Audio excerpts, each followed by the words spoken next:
জিয়াউর রহমান যখন দেশের রাষ্ট্রপতি তখন তার বড় ছেলে তারেক পড়ত ঢাকার স্বনামধন্য সেন্ট জোসেফ স্কুলে। এই স্কুলের নিয়ম কানুন ছিল অত্যন্ত কঠোর। কোনো ছাত্র যদি পরীক্ষায় ভালো ফল না করত তাকে স্কুল থেকে বাদ দেওয়া হতো। একবার তারেকের পরীক্ষার ফল সন্তোষজনক ছিল না, আর নিয়ম অনুযায়ী স্কুলের প্রধান শিক্ষক তাকে স্কুল থেকে বাদ দিয়ে দেন। প্রধান শিক্ষক তখনও জানতেন না যে তারেক স্বয়ং রাষ্ট্রপতির ছেলে। যখন তিনি বিষয়টি জানতে পারলেন, স্বাভাবিকভাবেই কিছুটা দ্বিধায় পড়লেন, কারণ একজন প্রেসিডেন্টের ছেলেকে স্কুল থেকে বের করে দেওয়াটা চারটেখানি ব্যাপার নয়। ছেলেকে স্কুল থেকে বের করে দেওয়ার খবর শুনে জিয়াউর রহমান প্রধান শিক্ষকের সাথে যে আচরণ করেছিলেন তা নিশ্চিতভাবে অবাক করে দেবে আপনাকে। কি ঘটেছিল এরপরে, চলুন জেনে আসা যাক। জিয়াউর রহমান যখন বাংলাদেশের রাষ্ট্রপতি ছিলেন তখন জাতীয় নিরাপত্তা সংস্থা এনএসআই এর মহাপরিচালক হিসেবে দায়িত্ব পালন করেছেন এস আব্দুল হাকিম। তার লেখা জিয়াকে যেমন দেখেছি বইটিতে জিয়াউর রহমান সম্পর্কিত বেশ কিছু স্মৃতিচারণমূলক ঘটনা তুলে ধরেছেন। সেই বইয়ে এস আব্দুল হাকিম লেখেন, জিয়াউর রহমানের বড় ছেলে তারেক সেন্ট জোসেফ স্কুলে পড়াশোনা করত। একবার তারেকের পরীক্ষার ফল সন্তোষজনক না হওয়ায় স্কুলের ব্রাদার অর্থাৎ প্রধান শিক্ষক নিয়ম অনুযায়ী তাকে স্কুল থেকে বাদ দিয়ে দেন। ব্রাদার সম্ভবত জানতেন না যে তারেক রাষ্ট্রপতির ছেলে। যখন তিনি বিষয়টি জানতে পারলেন তখন অত্যন্ত সংকোচের সাথে প্রেসিডেন্টকে টেলিফোন করলেন। জিয়াউর রহমান প্রধান শিক্ষকের সাথে কথা বলে বুঝতে পারলেন যে প্রধান শিক্ষক নিয়ম মেনেই এই কাজ করেছেন। তখন তিনি প্রধান শিক্ষককে বললেন, আপনার কোনো চিন্তা নেই, আপনি ঠিকই করেছেন। প্রধান শিক্ষক তার কথায় অভিভূত হয়েছিলেন। কোনো উন্নয়নশীল দেশের রাষ্ট্র পরিচালকের কাছ থেকে এমন আচরণ আশা করা খুবই আশ্চর্যজনক। অথচ প্রধান শিক্ষক ভেবেছিলেন এরপর তাকে হয়তো চাকরি হারাতে হবে। এই ঘটনাটি জিয়াউর রহমানের সততা, নিয়মানুবর্তিতা এবং ক্ষমতার অপব্যবহার না করার এক উজ্জ্বল দৃষ্টান্ত। তিনি চাইলে খুব সহজেই তার ছেলের জন্য স্কুলের নিয়ম বদলাতে পারতেন, কিন্তু তিনি তা করেননি। তিনি ব্যক্তিগত সম্পর্কের চেয়ে দেশের নিয়ম ও নৈতিকতাকে বেশি গুরুত্ব দিয়েছিলেন।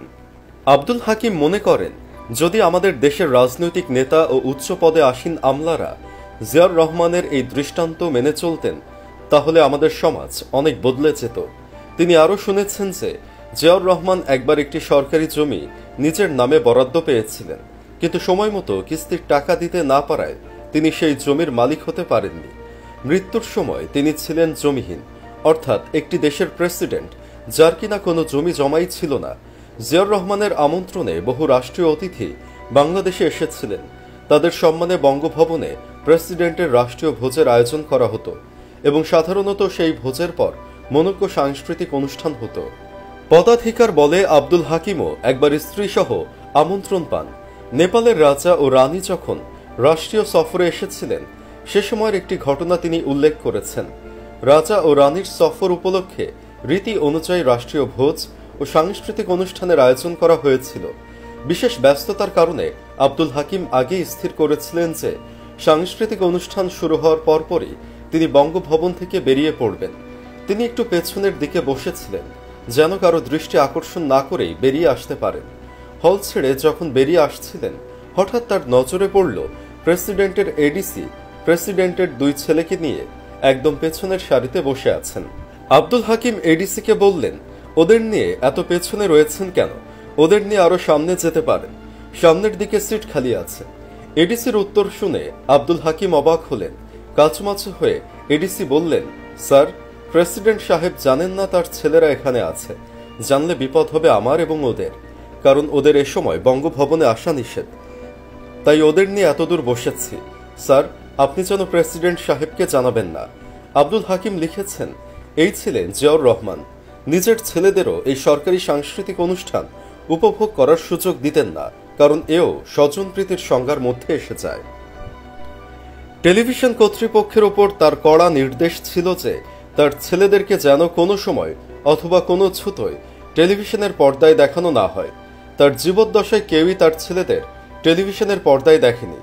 এই ঘটনা আমাদের শিখিয়ে দেয়, সত্যিকারের নেতৃত্ব শুধু ক্ষমতা আর পদবিতে নয়, বরং সততা, নৈতিকতা আর নিয়মের প্রতি শ্রদ্ধাবোধের মধ্যে নিহিত।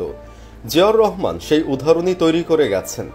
আমাদের দেশের রাজনীতিবিদ ও উচ্চপদস্থ কর্মকর্তারা যদি এই দৃষ্টান্ত মেনে চলতেন, তাহলে আমাদের সমাজ হয়তো আরো অনেক বেশি উন্নত হতো। সুপ্রিয় দর্শক, জিয়াউর রহমানের এই মহানুভবতার গল্পটি আপনার কেমন লাগলো কমেন্ট করে জানান। এরকম আরো ভিডিও পেতে আমাদের চ্যানেলটি সাবস্ক্রাইব করুন এবং বেল বাটনটি টিপে রাখুন। আপনার বন্ধুদের সাথেও এই ভিডিওটি শেয়ার করতে ভুলবেন না যেন। ধন্যবাদ।